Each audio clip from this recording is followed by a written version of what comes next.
कि केतन कमाई बाए दीदी, कि केतन कमाई बाए भैया। शिवाजी के गुरु न बनाई बता बड़ी पचा तई बे भैया। शिवाजी के गुरु न बनाई बता बड़ी पचा तई बे दीदी।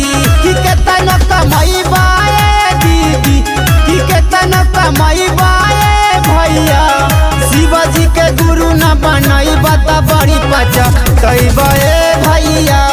शिवाजी के गुरु न बनाई बता बड़ी पचा तई बे दीदी। शिवाजी के गुरु न बनाई बता